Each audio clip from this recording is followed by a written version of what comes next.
नमस्कार जोहार, मैं पायल त्रिवेदी और आप देख रहे हैं न्यूज झारखंड। समय हो चला है झारखंड की तमाम बड़ी खबरों को जानने का और उनसे अपडेट होने का। तो चलिए जानते हैं झारखंड की तमाम बड़ी खबरों को फटाफट अंदाज में। इससे पहले अगर आपने हमारे चैनल को लाइक नहीं किया है, सब्सक्राइब नहीं किया है, तो हमारे चैनल को लाइक कर दीजिए, सब्सक्राइब कर दीजिए, साथ ही बेल आइकन को प्रेस कर दीजिए ताकि चैनल से जुड़ी तमाम अपडेट आपको मिलती रहे। और चलिए शुरू करते हैं आज की महत्वपूर्ण और पहली बड़ी खबर से।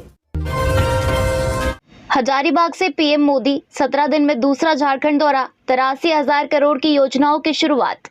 प्रधानमंत्री नरेंद्र मोदी आज झारखंड दौरे पर हैं। वो पहले राज्य के बिरसा एयरपोर्ट पहुंचे, वहां से सेना के हेलीकॉप्टर से हजारीबाग पहुंचे। हजारीबाग में 83,300 करोड़ रुपए से अधिक की योजनाओं का पीएम ने शिलान्यास और उद्घाटन किया। मौके पर पीएम मोदी ने कहा कि आज जिन योजनाओं का शिलान्यास हुआ है वो आदिवासियों के कल्याण से जुड़ी है। मैं सभी झारखंड वासियों को इन विकास कार्यों के लिए बधाई देता हूँ। आज महात्मा की जयंती है। आदिवासी विकास के लिए उनका विजन हमारी पूंजी है। गांधी जी का मानना है कि देश का विकास तब हो सकता है जब जनजातीय समाज का विकास हो। इसके साथ ही पीएम मोदी देश के लिए धरती आबा जनजातीय ग्राम उत्कर्ष अभियान की शुरुआत की है। इस अभियान पर 79,150 करोड़ रुपए खर्च किए जाएंगे। इसके बाद झारखंड बीजेपी की ओर से चलाए जा रहे परिवर्तन यात्रा का समापन भी किया। पीएम के दौरे को लेकर रांची हाई अलर्ट पर है। बता दें कि पीएम मोदी का पिछले 17 दिनों में दूसरा झारखंड दौरा है। हजारीबाग में परिवर्तन महासभा में पीएम शामिल हुए। झारखंड चुनाव प्रभारी शिवराज सिंह चौहान, प्रदेश अध्यक्ष बाबूलाल मरांडी, गोड्डा सांसद निशिकांत दुबे समेत कई बड़े नेता मंच पर मौजूद हैं। झारखंड में जेएसएससी कार्यालय घेराव मामले में 1,000 अज्ञात को बनाया गया आरोपी, 15 अभ्यर्थियों के खिलाफ नामजद एफआईआर। रांची के नामकुम में जेएसएससी सीजीएल की परीक्षा के अभ्यर्थियों द्वारा पुलिस पर पथराव और धक्का मुक्की के मामले में प्राथमिकी दर्ज की गई है। नामकुम थाने में दर्ज प्राथमिकी में 15 नामजद अभ्यर्थी और 1,000 अज्ञात को आरोपी बनाया गया है। कार्यपालक दंडाधिकारी जफर आलम की ओर से थाने में दिए गए आवेदन में आरोपियों पर धारा 144 के उल्लंघन का आरोप लगाया गया है। आवेदन में कहा गया है कि निषेधाज्ञा लगने के बावजूद सैकड़ों की संख्या में अभ्यर्थी जेएसएससी सीजीएल परीक्षा रद्द करने की मांग को लेकर जेएसएससी कार्यालय के पास जमा हुए। दिन भर छात्रों ने हंगामा और सरकार विरोधी नारे लगाए। शाम में जेएसएससी सचिव के 7 छात्रों का प्रतिनिधिमंडल की वार्ता हुई। वार्ता के बाद जब प्रतिनिधिमंडल बाहर निकलकर आंदोलन कर रहे छात्रों को जानकारी दी, इसी दौरान कई छात्र उग्र हो गए और पुलिस पर पथराव शुरू कर दिया। इसमें कई पुलिसकर्मी घायल हो गए। कई सरकारी वाहनों को भी क्षतिग्रस्त कर दिया गया। पुलिस की सख्ती के बाद सभी अभ्यर्थी मौके से फरार हुए। घायल पुलिसकर्मियों को अस्पताल भेजा गया। गौरतलब है कि झारखंड के विभिन्न जिलों के अभ्यर्थी सोमवार को जेएसएससी कार्यालय के पास जमा हुए और सरकार विरोधी नारे लगाए। उनकी डिमांड थी कि जेएसएससी परीक्षा को रद्द किया जाए, नए सिरे से परीक्षा ली जाए। गांधी जयंती की मुख्यमंत्री हेमंत सोरेन ने दी शुभकामनाएं। कहा, बापू एक विचार है जो हमेशा अजर अमर है। आज गांधी जयंती है। गांधी जयंती पर मुख्यमंत्री हेमंत सोरेन ने समस्त देशवासियों को शुभकामनाएं दी। उन्होंने ट्विटर पर लिखा है, गांधी जयंती के अवसर पर झारखंड समेत समस्त देशवासियों को हार्दिक शुभकामनाएं और जोहार। बापू एक विचार है जो हमेशा अजर अमर है। अहिंसा, प्रेम, सत्याग्रह और स्वतंत्र जीवन के बापू के विचार मानव जाति को व्यवस्थित और संकल्पित होकर समाज के समग्र विकास में महती भूमिका निभाने के लिए सदैव प्रेरित करते रहेंगे। राष्ट्रपिता महात्मा गांधी जी की जयंती पर शत शत नमन। हेमंत सोरेन ने देश के पूर्व प्रधानमंत्री लाल बहादुर शास्त्री के जन्म जयंती पर भी उन्हें याद किया और ट्वीट कर लिखा कि देश के पूर्व प्रधानमंत्री भारत रत्न लाल बहादुर शास्त्री जी की जयंती पर शत शत नमन। सरकारी कर्मचारियों के रिटायरमेंट की उम्र को लेकर बड़ा फैसला, दिवाली से पहले मिल सकती है बड़ी खुशखबरी। प्रदेश के सरकारी कर्मचारियों के लिए अच्छी खबर निकलकर सामने आई है। दरअसल सरकार राजकर्मियों के हित में एक बड़ा फैसला लेने की तैयारी कर सकती है। सरकार जल्द ही सरकारी कर्मचारियों के सेवानिवृत्ति बढ़ा सकती है, जिसके बाद सरकारी कर्मचारियों की रिटायरमेंट की उम्र 60 साल से बढ़कर 62 साल हो जाएगी। दरअसल आगामी दिनों झारखंड में विधानसभा चुनाव होने हैं, लेकिन इससे पहले हेमंत सरकार अपने कर्मचारियों को बड़ा तोहफा दे सकती है। सरकार सरकारी कर्मचारियों के सेवानिवृत्ति की उम्र बढ़ा सकती है। इस प्रस्ताव को लेकर मंथन जारी है और जल्द ही सरकार इस फैसले पर मुहर लगा सकती है। सरकार के इस फैसले के बाद सरकारी कर्मचारियों को बड़ा तोहफा मिल सकता है। राज्यपाल संतोष कुमार गंगवार ने राष्ट्रपिता को दी श्रद्धांजलि। बोले, बापू का संदेश हमेशा रहेगा प्रासंगिक। आज देश के 2 महान सपूतों की जयंती है। राष्ट्रपिता महात्मा गांधी और लाल बहादुर शास्त्री की जयंती पर झारखंड सहित देश भर में कई कार्यक्रम आयोजित किए गए हैं। रांची के मोरहाबादी स्थित बापू वाटिका में राज्यपाल संतोष कुमार गंगवार, वित्त मंत्री डॉक्टर रामेश्वर उरांव और सांसद महुआ माझी ने श्रद्धा सुमन अर्पित किए और राष्ट्रपिता को याद किया। इस अवसर पर बापू के प्रिय भजन रघुपति राघव राजा राम को मृणालिनी अखौरी के द्वारा पारंपरिक रूप से गाया गया। भजन कार्यक्रम में राज्यपाल सहित अन्य गणमान्य लोग शामिल हुए। इस मौके पर राज्यपाल संतोष कुमार गंगवार बापू की प्रतिमा पर श्रद्धा सुमन अर्पित करते हुए कहा कि बापू का संदेश आज भी प्रासंगिक है और दिन प्रतिदिन यह और भी प्रासंगिक होता जा रहा है। वास्तव में देश और समाज अब महसूस करता है कि महात्मा गांधी के जो संदेश उस समय प्रासंगिक उससे ज्यादा अब है। हमारे देश के प्रधानमंत्री ने जिस प्रकार देश को एक दिशा देने का काम किया है कि कैसे स्वच्छता रखी जाए, दुनिया में वही देश प्रगति कर रहा है और जो अपने देश को साफ सुथरा और स्वच्छ रखेगा। महात्मा गांधी जी ने प्रारंभ से ही इस बात को लेकर देशवासियों का ध्यान आकर्षित किया था कि अगर वास्तव में हम अपने समाज को दुरुस्त देखना चाहते हैं तो स्वयं अपने आप को, अपने स्थान को साफ सुथरा और स्वच्छ रखने का काम करें। यह हमारे लिए और भी ज्यादा प्रासंगिक है। वास्तव में आज महत्वपूर्ण दिन है। आज महात्मा गांधी जी के साथ साथ लाल बहादुर शास्त्री का भी जन्मदिन है। तो वास्तव में हमारे देश के महापुरुष है। वास्तव में हमारे देश को, समाज को दिशा दी और मजबूत करने की दिशा में काम किया था। आज दोनों ही महापुरुष हम सब के लिए प्रेरणा स्रोत हैं। झारखंड में गर्मी से फिलहाल राहत नहीं, बढ़े का पारा। सरायकेला का तापमान पहुंचा 38 डिग्री के करीब। 7 अक्टूबर के बाद बदल सकता है मौसम। झारखंड में फिलहाल गर्मी से राहत मिलने वाली नहीं है। आज भी अधिकतम तापमान में 2 से 3 डिग्री की बढ़ोतरी देखने को मिली, जिससे दोपहर में कड़ी धूप के कारण लोगों को गर्मी और उमस का एहसास हुआ। ऐसी स्थिति फिलहाल आने वाले 2 से 3 दिनों तक बनी रहेगी। 2 से 3 दिनों के बाद साउथ वेस्ट मानसून के लौटने पर रांची में अच्छी बारिश की संभावना है। मौसम विभाग की रिपोर्ट के अनुसार 7 अक्टूबर तक के लिए कोई अलर्ट नहीं है। इस दौरान मौसम साफ रहेगा। हर दिन की तरह धूप में गर्मी होगी। 1-2 दिन हल्के दर्जे की बारिश स्थानीय मौसम परिवर्तन की वजह से हो सकती है। पिछले 24 घंटे में सरायकेला का पारा 38 डिग्री के दर्ज किया गया है।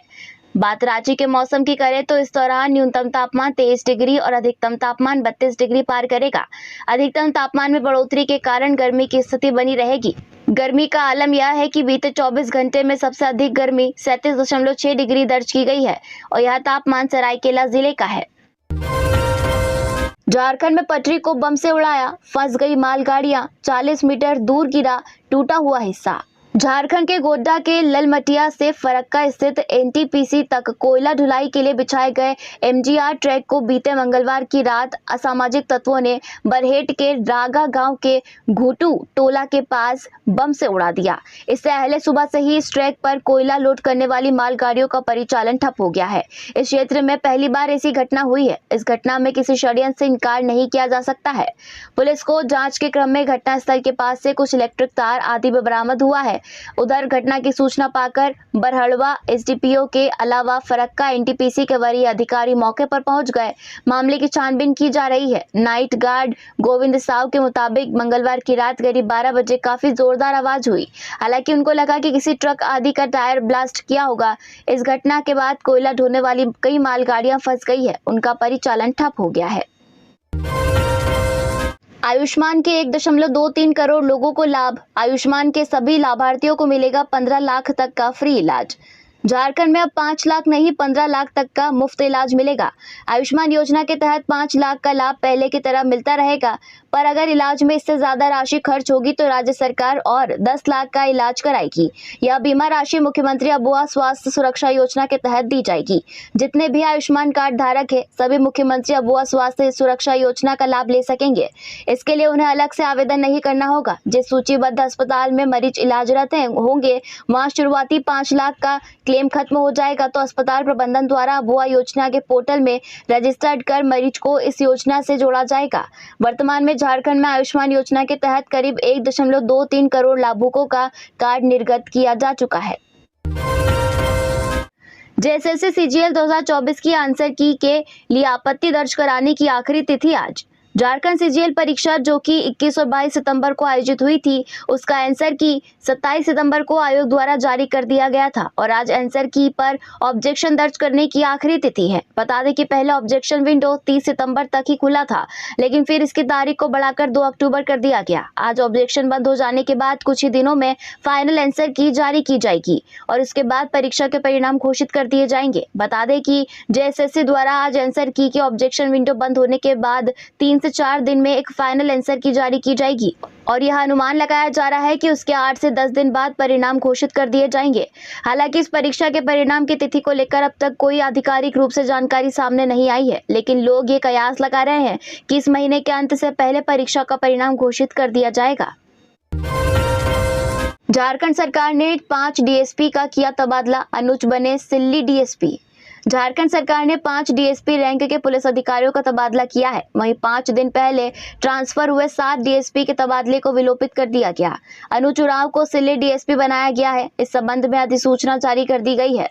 सुनील कुमार रजवार को एटीएस डीएसपी बनाया गया है। अरविंद कुमार को डीएसपी चांडिल बनाया गया है। नौशाद आलम को धनबाद का विधि व्यवस्था का डीएसपी बनाया गया है। पुरुषोत्तम कुमार को बाघमारा का डीएसपी बनाया गया है। गांधी जयंती पर मंत्री बन्ना गुप्ता ने राष्ट्रपिता महात्मा गांधी को किया नमन, प्रतिमा पर किया माल्यार्पण।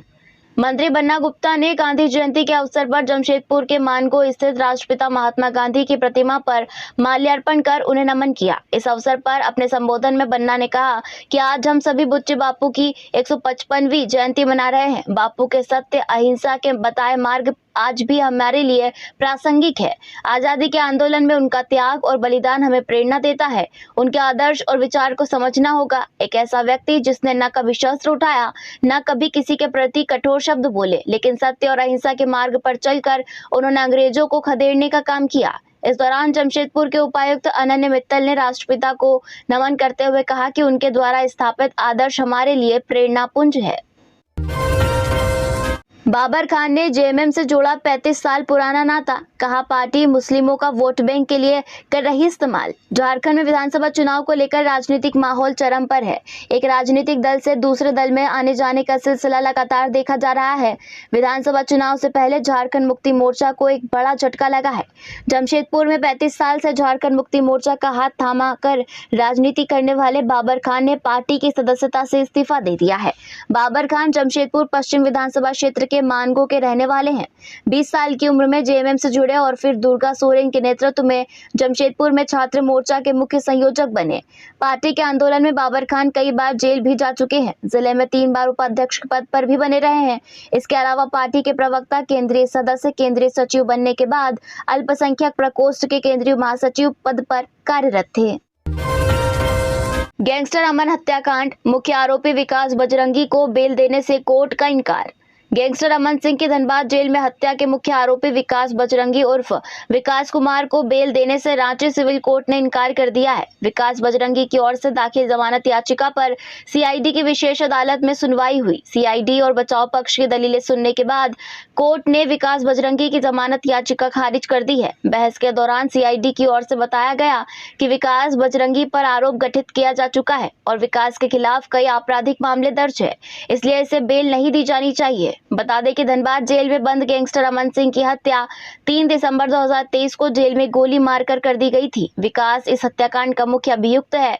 विकास की ओर से अधिवक्ता अमन कुमार राहुल ने बहस की। युवा आयोग के अध्यक्ष कुमार गौरव को कैबिनेट मंत्री का दर्जा, सदस्य होंगे राज्य मंत्री के बराबर। विधानसभा चुनाव से पहले हेमंत सरकार रोज नए फैसले ले रही है। पिछले कैबिनेट की बैठक में राज्य के युवा आयोग के अध्यक्ष को कैबिनेट मंत्री का दर्जा और सदस्यों को राज्य मंत्री का दर्जा देने पर मुहर लगी थी, जिसकी अधिसूचना पर्यटन, कला संस्कृति, खेलकूद एवं युवा कार्य विभाग की तरफ से जारी कर दी गई है।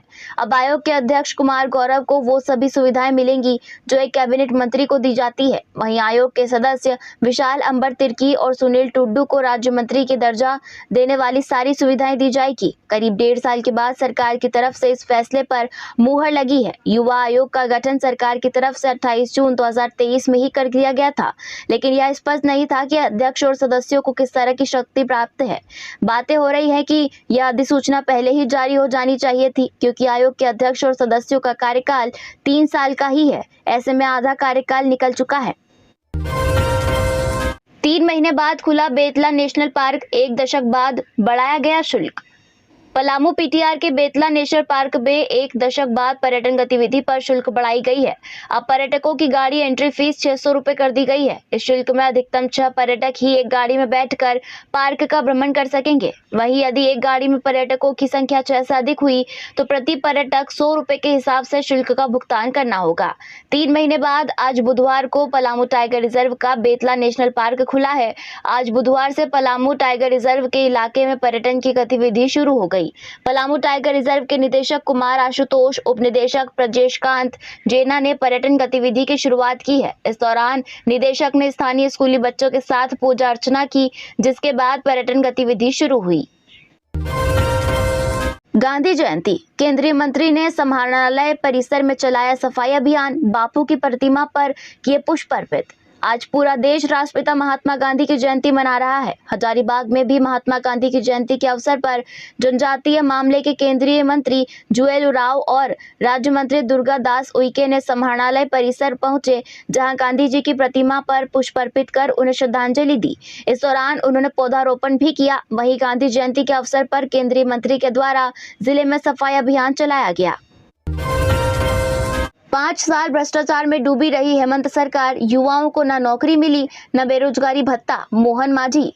ओडिशा के मुख्यमंत्री मोहन चरण मांझी ने कहा कि हेमंत सोरेन सरकार 5 साल से भ्रष्टाचार में डूबी है। झारखंड में महिलाएं सुरक्षित नहीं है। चुनाव से पहले हेमंत सोरेन ने वादा किया था कि आदिवासी युवाओं व युवतियों को नौकरी दूंगा, मगर नौकरी नहीं मिली। 2 बेरोजगारी भत्ता दूंगा। हालांकि युवाओं को न नौकरी मिली न बेरोजगारी भत्ता। ऐसी सरकार को हटाना जरूरी हो गया है। लोगों ने राज्य में परिवर्तन का मन बना लिया है। भाजपा की परिवर्तन यात्रा को हर जगह समर्थन मिला है। ये बातें पश्चिमी सिंहभूम जिले के चाईबासा स्थित टाटा कॉलेज मैदान में कोल्हान में भाजपा की परिवर्तन यात्रा के समापन पर मंगलवार को आयोजित सभा में ओडिशा के मुख्यमंत्री मोहन चरण मांझी ने कही है। इससे पहले सभा में उन्होंने जय जगन्नाथ और जोहार झारखंड से लोगों का अभिवादन किया। सीएम मांझी ने कहा कि गठबंधन सरकार ने झारखंड को तबाह कर दिया है। यहाँ खनन माफिया सक्रिय है, आपराधिक घटनाएं हो रही है।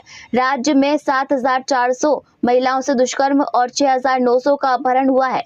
इस सरकार ने लोकसभा चुनाव में झूठ फैलाया कि भाजपा संविधान बदल देगी और आरक्षण खत्म कर देगी। केंद्र में भाजपा की सरकार बनी है, न संविधान बदला गया न आरक्षण खत्म किया गया। अब जनता इनके झूठ पर भरोसा नहीं करेगी। डोरंडा में घर की दीवार फांदकर निकली नाबालिग, 10 दिनों से थी बंधक। क्या है मामला? झारखंड की राजधानी रांची के डोरंडा इलाके में एक 16 वर्षीय नाबालिग लड़की को बंधक बनाकर रखने का मामला सामने आया है। घटना डोरंडा के मिस्री मोहल्ला की है। यहां मंगलवार 1 अक्टूबर की शाम एक नाबालिग लड़की दीवार फांदकर घर से बाहर आई और लोगों से मदद की गुहार करने लगी। इस घटना से क्षेत्र में हंगामा हो गया। स्थानीय लोगों ने नाबालिग लड़की को डोरंडा पुलिस के हवाले कर दिया। मिली जानकारी के अनुसार मंगलवार शाम को 16 साल की नाबालिग लड़की राजेश नामक युवक के घर से दीवार फांदकर बाहर निकली। उसने स्थानीय लोगों को बताया कि राजेश ने उसे बंधक बनाकर रखा था। इसके बाद लोगों ने लड़की की मदद की। उक्त मामले में नाबालिग ने स्थानीय लोगों से कहा कि पिछले 10 दिनों से उसे घर में बंद करके रखा जा रहा था। हालांकि उसने जोर जबरदस्ती किए जाने की बात से इनकार किया है। घटना के बाद स्थानीय लोग नाबालिग को लेकर डोरंडा थाने पहुंचे। पुलिस ने नाबालिग लड़की की पूछताछ की और मामले की पूरी जानकारी ली। पुलिस ने राजेश को गिरफ्तार कर पूछताछ की। इसमें राजेश ने पुलिस को बताया कि मानवता के नाते लड़की को अपने घर में रखा था ताकि पालन पोषण कर सके। फिलहाल पुलिस मामले की जांच कर रही है और दोनों से पूछताछ कर रही है। बिरसा मुंडा एयरपोर्ट ने जारी किया विंटर शेड्यूल। कई विमानों के आने का समय बदला। इस शहर के लिए फ्लाइट बंद। बिरसा मुंडा एयरपोर्ट ने रांची के लिए विंटर शेड्यूल जारी कर दिया है, जो 1 अक्टूबर से प्रभावी है। इसके तहत कुछ विमानों के आवागमन के समय में परिवर्तन किया गया है। वहीं रांची से भुवनेश्वर के लिए विमान सेवा बंद कर दी गई है। वहीं रांची से बेंगलुरु के लिए फ्लाइट की संख्या 5 से बढ़कर 7 कर दी गई है। रांची से हैदराबाद के लिए विमान की संख्या 4 से घटाकर 3 कर दी गई है। बिरसा मुंडा एयरपोर्ट से उड़ान भरने वाली विमानों की संख्या को पूर्व की तरह यथावत रखा गया है। बता दें कि समर शेड्यूल में इसकी संख्या 30 थी। विंटर शेड्यूल में कोलकाता के लिए 3 फ्लाइट, बेंगलुरु के लिए 7 फ्लाइट, मुंबई के लिए 2, दिल्ली के लिए 9, हैदराबाद के लिए 3, पटना के लिए 2, देवघर के लिए 1, अहमदाबाद के लिए 1, चेन्नई के लिए 1 और पुणे के लिए 1 फ्लाइट की सुविधा यात्रियों को मिलेगी। देवर की सरकार, भाभी की हुंकार, बस सरकार बनने का इंतजार। कहा बांग्लादेशी घुसपैठियों को चुन चुन कर। झारखंड में विधानसभा चुनाव होने हैं। ऐसे में राज्य के कई मुद्दों पर विपक्ष हमलावर है। जिसमें सबसे बड़ी प्रमुख बांग्लादेशी घुसपैठियों का मुद्दा है। विपक्ष लगातार राज्य की हेमंत सरकार पर इस मामले को लेकर आरोप लगा रही है। इस बीच हेमंत सोरेन की भाभी और भाजपा नेता सीता सोरेन ने ट्वीट किया है। उन्होंने ट्वीट कर कहा, मैं प्रण लेती हूँ, झारखंड में भाजपा सरकार आते ही सबसे पहला कदम बांग्लादेशी घुसपैठियों को चुन चुन कर फेंकने का काम करूंगी। इन दीमकों की वजह से हमारी बहन बेटियां असुरक्षित है। बता दें कि हाल ही में झारखंड हाईकोर्ट ने बांग्लादेशी घुसपैठ मामले में बड़ा फैसला लिया था। कोर्ट ने घुसपैठियों की पहचान को लेकर फैक्ट फाइंडिंग कमेटी का गठन करने का आदेश दिया था। तो ये थी झारखंड की आज की टॉप बड़ी खबरें। ऐसे ही झारखंड की टॉप बड़ी खबरें और छोटी खबरें जानने के लिए हमारे चैनल न्यूज झारखंड को सब्सक्राइब करें और बेल आइकन को प्रेस करें। धन्यवाद।